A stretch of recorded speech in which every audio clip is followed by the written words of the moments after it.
be the change you wish to see in the world.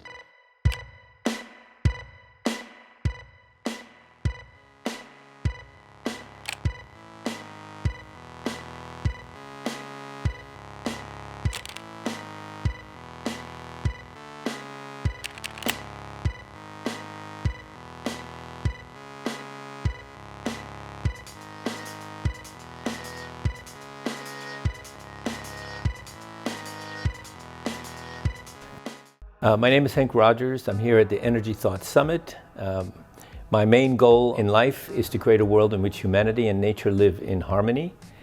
People ask me, things that seem to be going bad, do I have hope? And I always say, no, I do not have hope. I have determination because we are doing this. We're going to fix climate change. We're going to fix everything by 2045.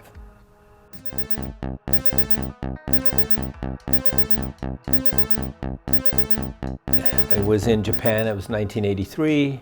I was looking for a way to get into computers because they had personal computers had just come out. And I played Dungeons & Dragons in college, so I thought I can make a role-playing game, not knowing that nobody in Japan knew what a role-playing game was. But I did it anyway.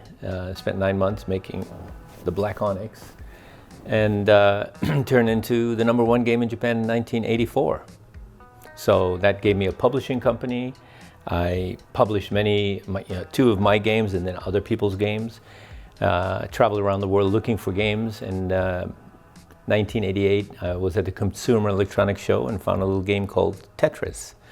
So that started the next part of my career. I published Tetris in Japan on a bunch of formats, but then in 1989, I went to the Soviet Union to get the Game Boy rights to Tetris. And I was obviously successful. If you want to know that story, watch it on Apple TV Plus. It's called Tetris, it's a movie. Fast forward, it's 2002, and games for mobile phones became possible in the US.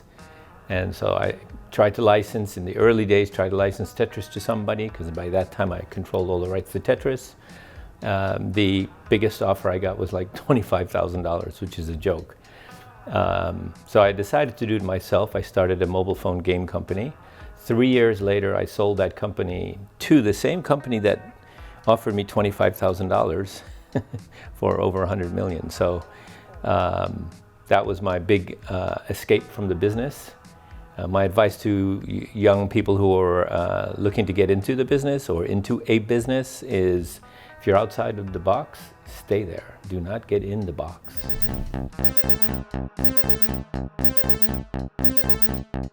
So if we're talking about work ethic, I like to work really hard and then relax, and then work really hard and then relax.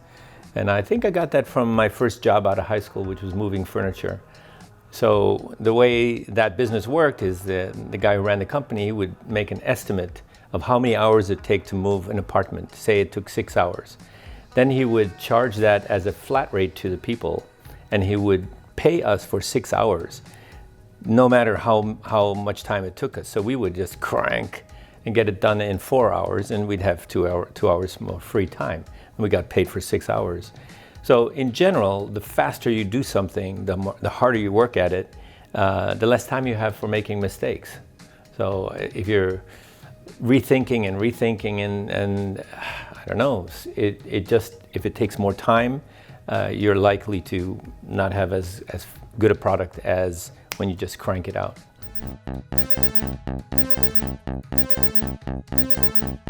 In the pursuit of creativity, I was once in a talk by Sir Ken Robinson, and he compared intelligence and creativity.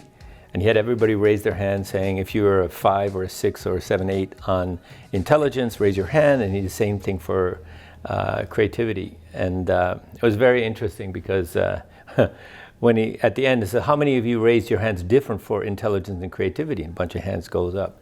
Who taught you that there's a difference between creativity and intelligence? And the answer is, would you rather have an intelligent CEO or a creative CEO? And the answer is, creative is much more, useful. You can be a smartass and not be creative in a business, and so the creativity is core to being a good businessman.